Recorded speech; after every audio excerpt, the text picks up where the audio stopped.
Boa noite, pessoal. Estamos começando a nossa aula de memórias. Já perdi o número da aula, acho que é a quarta aula. E hoje iremos falar brevemente sobre memórias, uma nova revisão, porque nós vimos isso presencialmente falando. E conforme a gente já conversou em aulas passadas, à medida que eu vou passando os slides, vocês podem interrompendo e fazendo perguntas. Não deixe só para o final. Esse primeiro slide aqui é só sobre o objetivo. O objetivo da aula de hoje, né, que é compreender o significado da memória, a sua importância na aplicação de hoje, relembrar a unidade básica, só que isso aqui a gente já fez. A gente fez na aula passada. E classificação dos tipos de memória, isso aqui é novidade. Aplicação de memória, mais novidade. E saber optar por quando eu vou processar e quando eu vou memorizar. O que é processar, o que é memorizar? Pensa rápido, não é para me responder, mas quanto que é 7 vezes 3? Se você falou 21 muito rápido, você acha que você processou ou você acha que você memorizou? Também não é para responder, é só para pensar. E se você respondeu rápido, sim, você memorizou. Porque para processar, você teria que fazer a conta. E fazer a conta leva um pouco mais de tempo do que lembrar ou buscar na memória a informação. Então, nós temos que saber qual que é o momento em que, na nossa programação de microprocessadores ou microcontroladores, nós iremos fazer o cálculo ou deixar o cálculo pré-calculado gravado na memória de programa.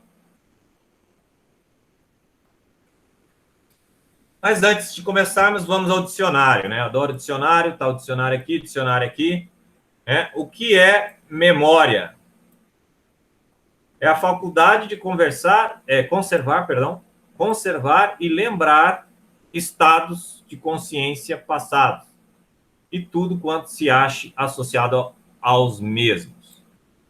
Ou seja, é graças à memória que a gente tem a capacidade de aprender como seres humanos, ok? Mas, focando agora na memória de dados, memória na informática, dispositivo que pode receber, conservar e restituir dados. Isso aqui é de informática. Esse que é o nosso foco hoje. Não é o foco do ensino-aprendizado aqui em cima. Então, é só uma definição para deixar claro para quem ainda tinha algum tipo de dúvida. Agora, por que a memória é binária se a gente não é binário, né? A gente não pensa em binário. Se a gente pensar a memória da nossa mente humana, ela é tão complexa que a gente ainda não conseguiu reproduzi-la em uma inteligência artificial. Nós pensamos algo, por exemplo, eu falo alface. Todo mundo já viu o alface na sua mente. Alguns viram o crespo, o outro viu aquele preto e branco, o americano e etc e tal. Vários tipos de alface. Viram eles já num prato, viram fora do prato, viram no pé. Depende da sua experiência passada. Isso tudo foi instantâneo. Você buscou essas informações e imagens em várias áreas do seu cérebro automaticamente, de acordo com a sua experiência passada e que você se lembra. No entanto, um computador, se a gente falar alface, ele não sabe nada. E se a gente programar um robô para ter inteligência artificial e quando falarmos alface, ele buscar na internet essas imagens, ainda assim não chega nem perto da capacidade cerebral do ser humano. E boa parte disso é porque a memória deles é binária. Então, se a memória binária é tão inferior à nossa, por que fazer uma memória binária? Muito simples. Essa parte aqui, ó, facilmente expansível, barata e veloz. O computador pode não ter uma memória tão boa quanto a nossa. Entretanto, ele tem uma capacidade de acesso a essa memória muito rápida e uma capacidade de armazenamento compatível com a situação financeira do dono do computador. Ou seja, quanto mais dinheiro você tiver, mais memória você vai ter de capacidade. Enquanto que a nossa memória cerebral, a cada dia que passa, graças aos smartphones da vida, ela está diminuindo, porque a gente usa menos. Sim, pesquisas indicam que o cérebro pode ser usado ao extremo e ele nunca, nunca, nunca vai nos deixar na mão. Então, quanto mais você usa, melhor ele fica. Entretanto, nós estamos cada vez usando menos. Escreve eu aí, quem sabe o telefone decor do pai, da mãe, da sogra e do sogro. Quero ver aí no chat. Eu. Tem que saber esses 4. O telefone de decor do pai, da mãe, da sogra e do sogro. Estou falando celular. Quem que sabe? Ninguém. Triste. Fala, tem que olhar no celular. Isso significa que a sua memória não está valendo mais nada, apesar de ser muito melhor que a do celular. Eu estou nesse grupo também. Eu não sei nem da minha mãe. Se perguntar só da minha mãe, eu já não saberia. Por quê? Porque a partir do momento que a gente coloca que a memória não é mais importante e eu não preciso lembrar, a gente tira o valor dela e a gente usa menos o cérebro para gastar aquela energia, porque o ser humano foi feito para economizar energia. Sim, nós temos uma tendência natural de sermos preguiçosos. E isso é biologicamente explicável. Então, a memória binária tem essa vantagem de ser barata, veloz e facilmente expansível. A gente viu na aula passada o LET-NAND e o LET-NOR. Então, não há necessidade de revisar aqui, está no material da aula passada, sugiro que peguem lá. Mas lembre-se que se trata de um circuito realimentado, basta lembrar disso, tudo bem? Alguém precisa que eu coloque aqui de novo? Manifeste-se agora ou cale-se para sempre. Não. Ok. Obrigado, Wagner. Muito bem. Então, de novo, né, essa aula aqui, ela está associada à aula passada e a gente viu o LET na memória, a unidade básica de memória na aula passada. Vamos, então, às classificações. Classificação de memória. Nós temos aqui a memória volátil, né? É uma memória... Deixa eu ver aqui. Volátil. E eu quero que vocês me ajudem aí com exemplos. Quais são os exemplos de memória volátil para vocês? Por favor. Podem escrever ou falar. Memória RAM. RAM. RAM, que é aquela de acesso randômico, memória de acesso randômico, que não é a única de acesso randômico, é um exemplo de memória volátil. Por quê? Explique por que ela é. Porque ela memoriza enquanto está energizado. Depois que você reinicia, desliga. Exatamente. Muito bem, ganhou a estrelinha. Aqui, a memória volátil significa que ela vai evaporar, igual o álcool. Então, ela vai embora. A memória volátil, quando você tira, remove a energia ou acaba a bateria, ela é jogada fora. Você não consegue recuperá-la. E a não volátil? É o oposto. É aquela que quando você tira a energia, você mantém. Qual que é o exemplo? EPROM. Isso. Todas as ROMs, né? A PROM, a EPROM e a EEPROM. Todas as PROMs são exemplos de memória não voláteis. Essas memórias não voláteis, elas normalmente são usadas para guardar programa, código. Por quê? Porque se o seu computador desligar, se o seu celular acabar a bateria, quando você religar, ele lembra de tudo. Então eu pergunto também, a gente guarda dados em memória não volátil ou os dados sempre são da RAM? Alguém para responder?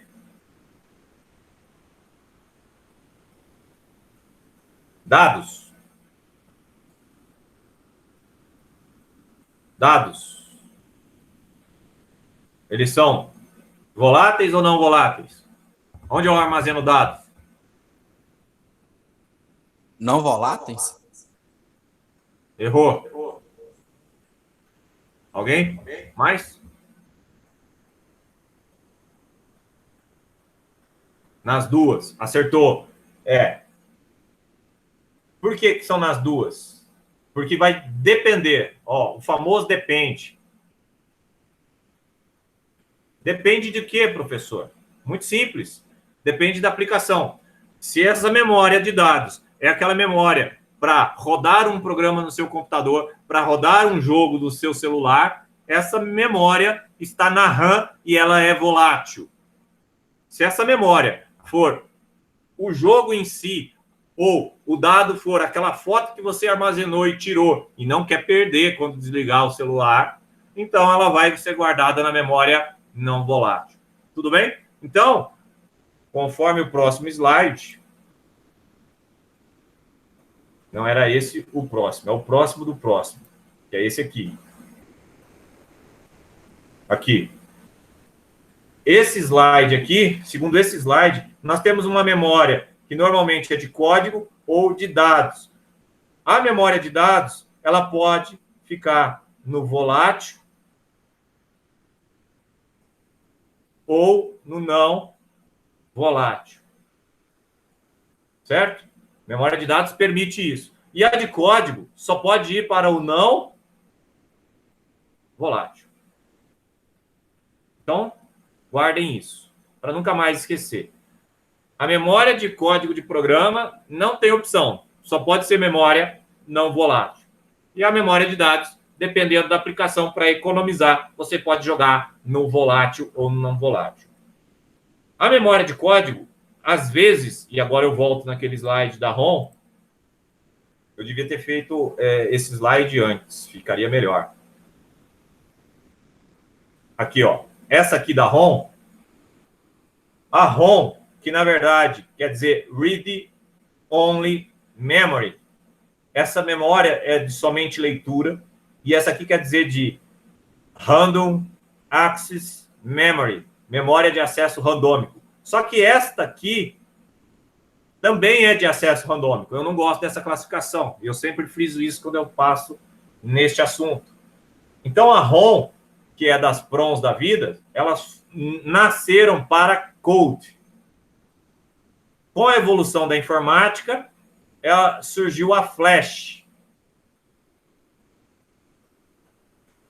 Entre outras, né? E a Flash abriu para code e data. Ok? Então, o que eu estou querendo dizer? Hoje, o seu celular tem uma memória flash. E a memória flash ela não é tão barata assim. A ROM era ultra barata. Isso aqui é barato. Se você pegar um Atari, quem lembra de Atari, fala eu aí. Aí, jogou Atari, o Wagner. Esse aí é mais velho que eu. É isso aí, o Alisson também é velho. Muito bem, mais um idoso ali, o Arthur. Bacana, vocês jogaram Atari. Lembra do cartucho de Atari, o tanto que era leve?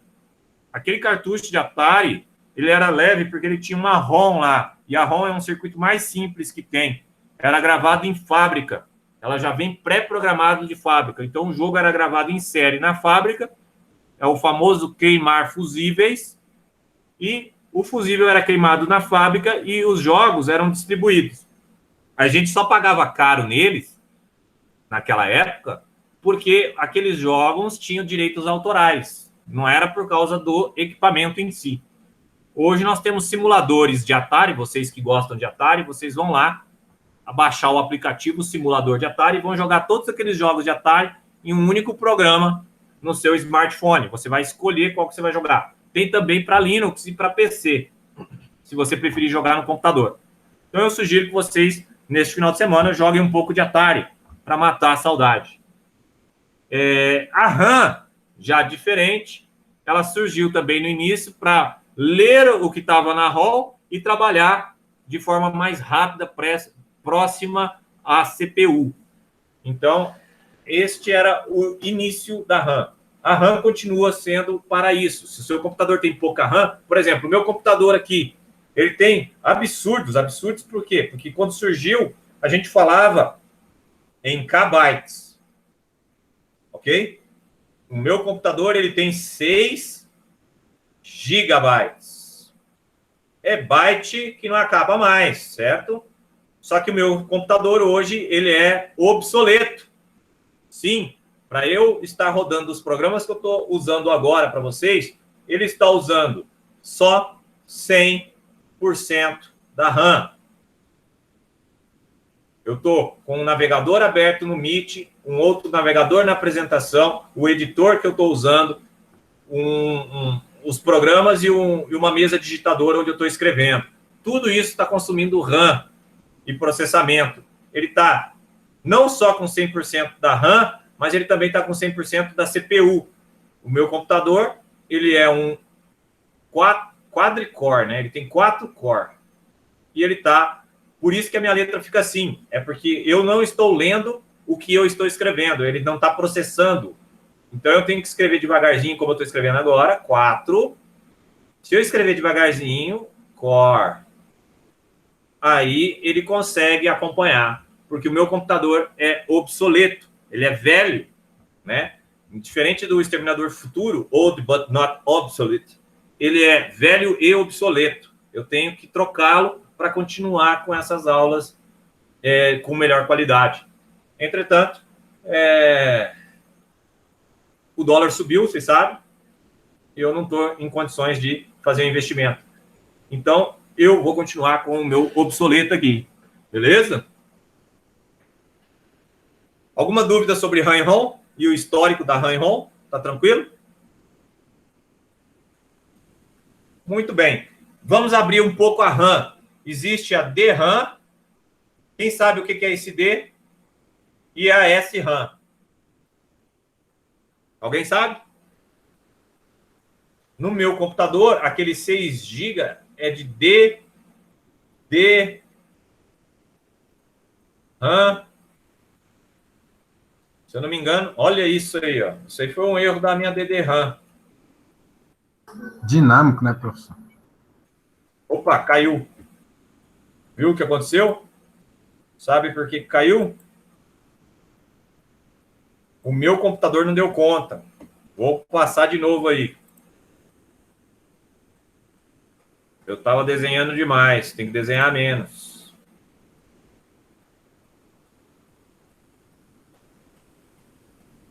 Veja se já apareceu aí de novo. Estou indo para a página. Ok?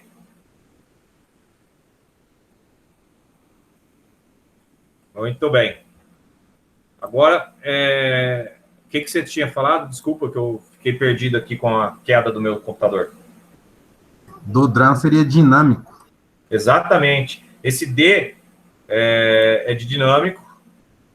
Vou voltar a escrever aqui, que eu esqueci que eu reiniciei. Então, esse D é de dinâmico. Significa que ele tem esse circuito aqui, ó. Refresh. O que é um circuito de refresh? Isso significa que ela é mais barata. O circuito de refresh é porque ela é capacitiva. Isso mesmo, pessoal, um capacitor. Você vai guardar 0,1 se você carrega ou não a tensão no capacitor. Tudo bem? Se você tem uma tensão no capacitor, ela é 1. Se você não tem, ela é 0. E como que você grava lá? Você usa um flip-flop ou algum outro circuito transistorizado para dar um chaveamento entre o VCC e carregar lá. E o circuito de refresh, ele é o seguinte, ele monitora o que tem na memória, ou seja, é realimentado, e se ele estiver ligado, ele dispara para carregar o capacitor novamente. Basicamente é isso, isso que é o refresh, ok? Qual que é a grande vantagem? Fácil integração. Ela é menos densa. Quanto menos denso? 6 vezes menos. Significa que se você carregar uma DDRAM e uma SRAM de mesma capacidade, as duas de 1 GB, por exemplo, uma vai pesar 6 vezes mais, porque tem 6 vezes mais transistor. Exatamente isso. Densidade mesmo. Peso, massa. Ok? A DRAM, ela tem um baixo consumo, porque é só o capacitor. E você sabe que o capacitor não gasta energia real. Enquanto que a SRAM, que não tem o capacitor, que é flip-flop mesmo, ela é bem mais rápida e ela é mais densa. Adivinha se ela é mais barata? Não. Obviamente, eu coloquei a barata em cima, é porque a outra é bem mais cara. Provavelmente 6 vezes mais cara. Onde que é usada a SRAM? Alguém sabe?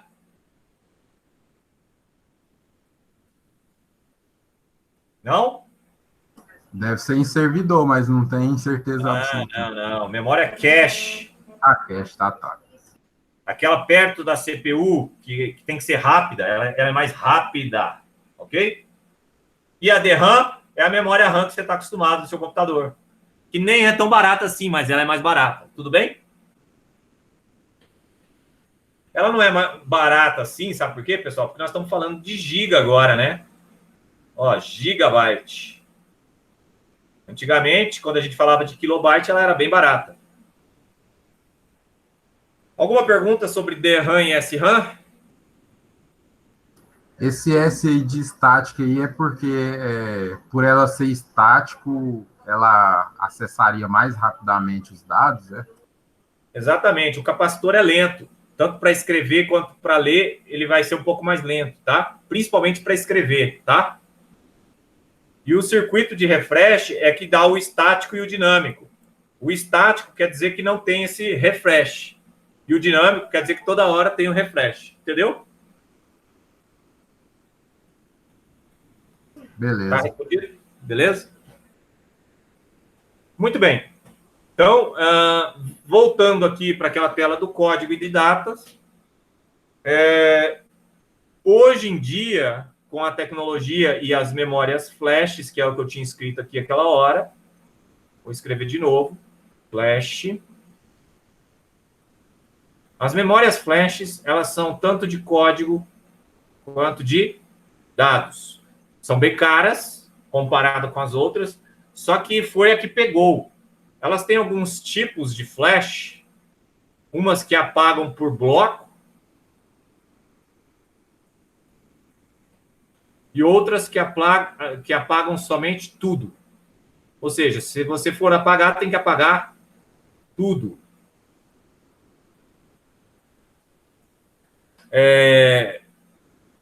Existe também uma outra memória que se encaixa nessas duas, que é a EEPROM.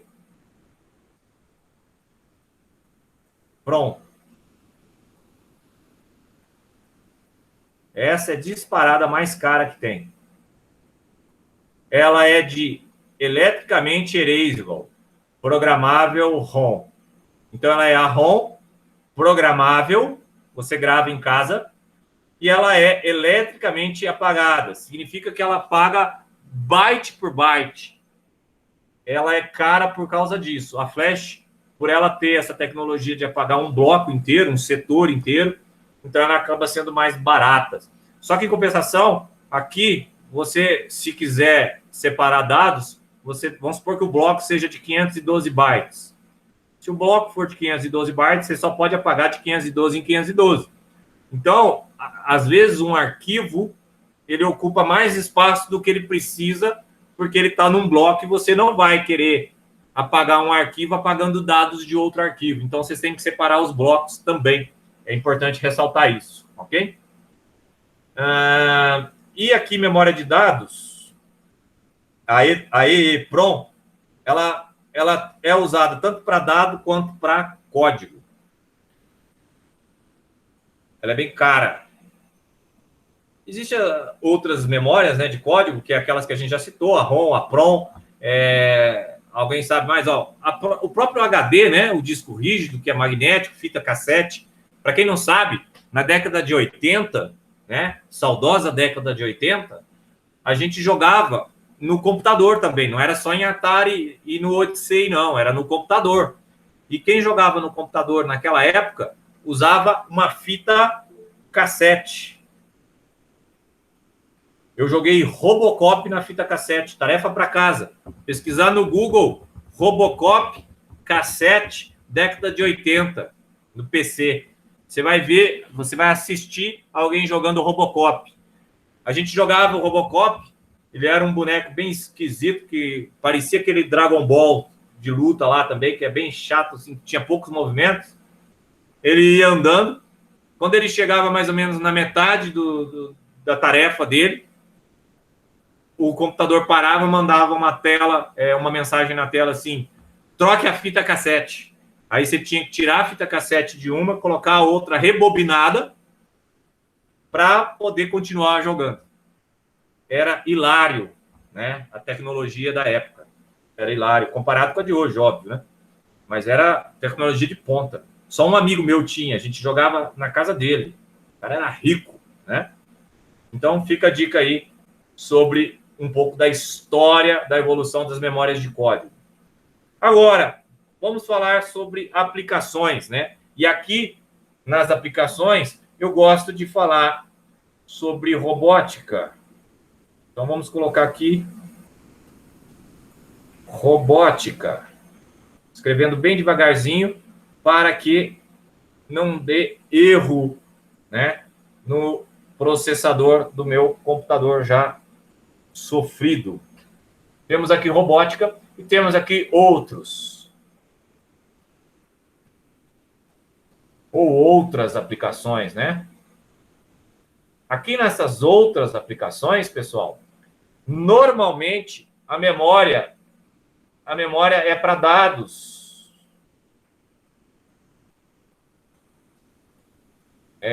Dados necessários e programas.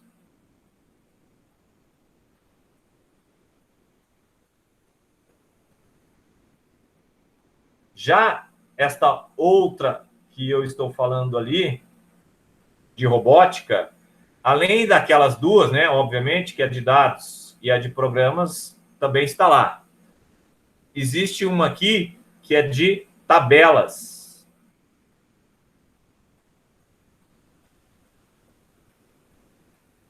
Por que tabelas? Ou tabelas de cálculo.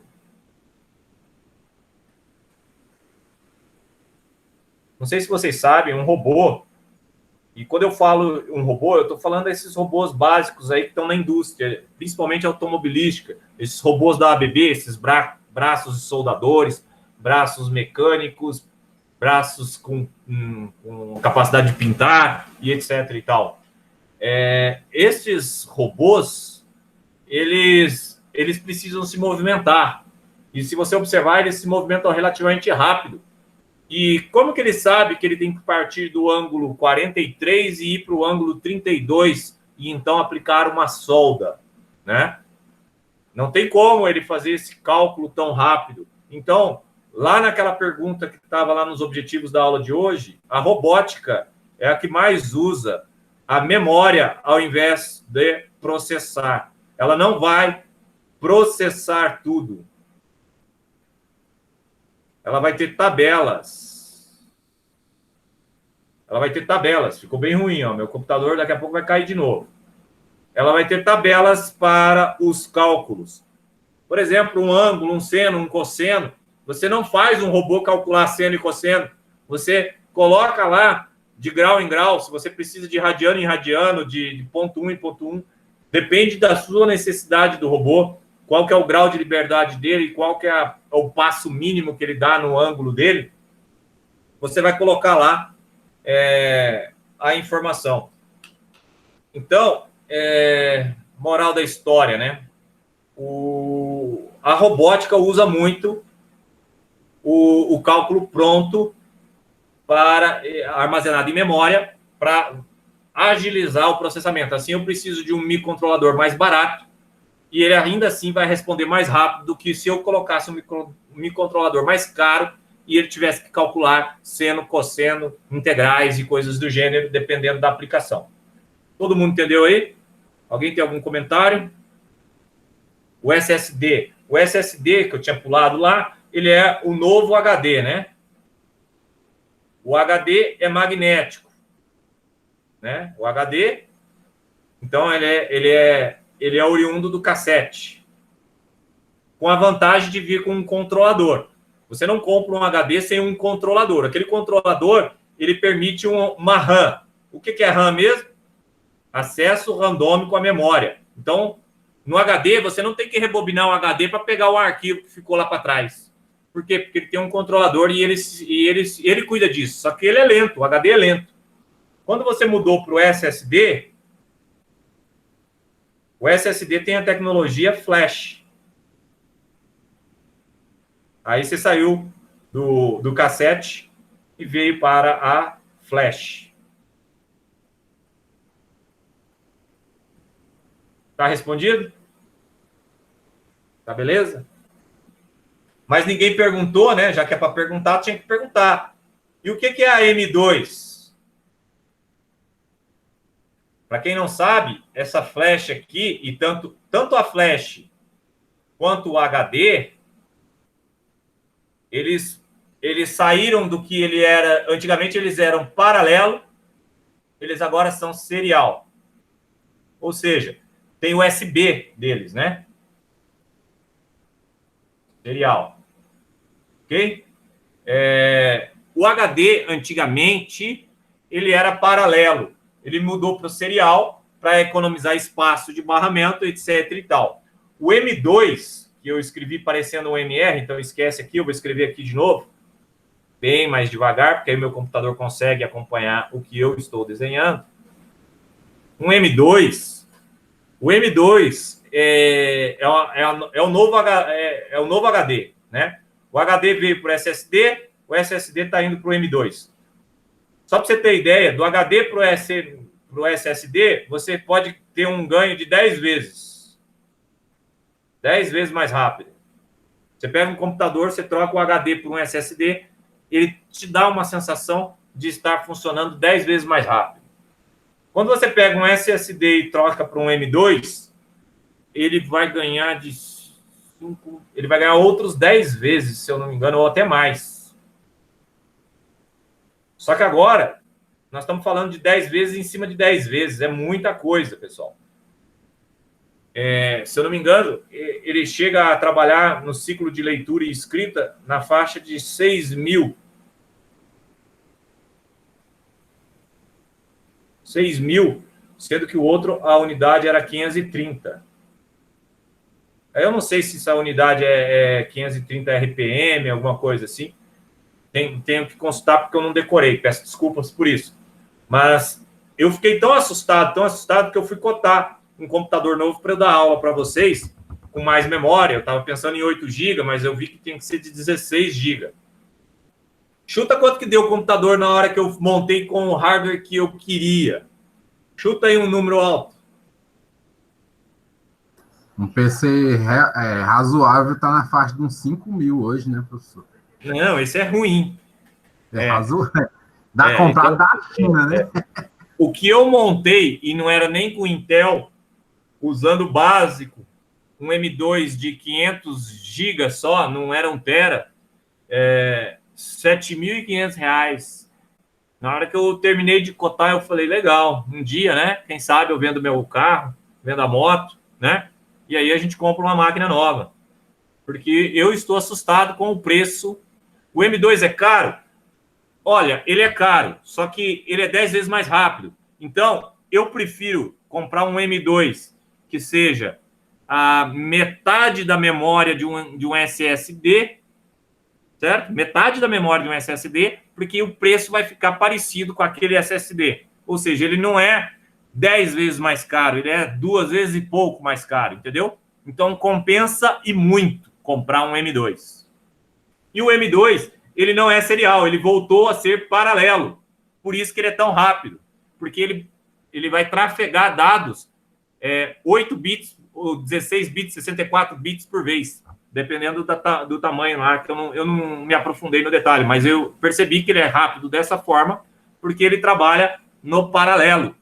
Ele é plugado, é como se fosse encaixar, igual você encaixa uma placa antiga, aquelas PCI, você encaixa o M2. Enquanto que o SSD e o HD tradicional, nós estamos encaixando com 2 fiozinhos seriais apenas. Então é isso que faz ele ficar mais rápido. O M2 ele foi feito em cima da tecnologia de placa Wi-Fi, né, de notebook, no caso. Exatamente. Ele tá usando a melhor tecnologia dos dois mundos, serial e paralelo. Ele está unindo os dois. Ele tem vários conectores, você pluga ele em paralelo e ele tem toda a tecnologia atual. Então, ele ficou muito bom. É um novo HD, é outro salto da informática, né? Eu creio que o próximo salto vai ser esse da nanotecnologia aí. Que já está em pesquisa e em aplicação há mais de 20 anos, caso vocês não saibam. Então é isso, pessoal. Ah, eu antecipei aqui o processar, né, nas aplicações. O próximo slide, vamos mudar para ele, é que estava perguntando, né? Quando que vale a pena processar e tal? Então, vale a pena quando você quiser usar um microprocessador menor para fazer uma tarefa e a memória não é problema. Ou seja, você tem memória. Se você não tem memória, você não pode pôr uma tabela lá, né? Ok? Se você tem memória sobrando e você quer economizar no processador, você vai usar a memória para, né? Você vai memorizar resultado ao invés de calcular. Se você tem muitos cálculos, o caminho é esse, porque senão você vai ficar muito lento para responder. E não tem nada pior do que você perguntar para a pessoa quanto que é 2 vezes 3 e ele ficar mudo mais do que alguns segundos, né? Você fica chateado, você fica, poxa vida, não era para fazer isso. É o que vai acontecer com o seu programa se você deixar ele processando demais. Você vai fazer uma pergunta simples e ele vai ficar lá engasgado, processando naquelas contas. Então, esse slide eu já me antecipei ali. E, por fim, a nossa referência aqui, né, bem em cima do nosso horário. Né? De novo, o material foi feito baseado no conhecimento próprio, não foi seguindo nenhum livro em si. E a tarefa da semana eu já coloquei no Moodle. Quem já viu lá, fala eu. Ninguém. Ah lá, o Magno viu. Beleza. Então, o que é para fazer? É para pesquisar sobre as memórias e escolher uma para se aprofundar mais e falar mais sobre ela. Fala assim, eu gostei dessa, eu quero falar da M2, por exemplo. Dá uma pesquisada de M2 e comenta sobre M2. Eu gosto mais de SRAM, DDRAM. Fala de DDRAM e SRAM. Eu gosto mais de memória cache. Vai falar de cache. Eu gosto mais de memória para microcontrolador. Então, fala das memórias de registradores. Eu nem citei, mas registradores são tão caros quanto as cache. Elas são SRAM, tá bom? Alguma pergunta aí sobre a aula? Tranquilo, né? Última chance para se manifestar. Ok. Então, eu vou considerar que a aula está encerrada. Vou encerrar também as nossas gravações. E agradeço a atenção. Tenham todos uma boa semana. Fiquem com Deus.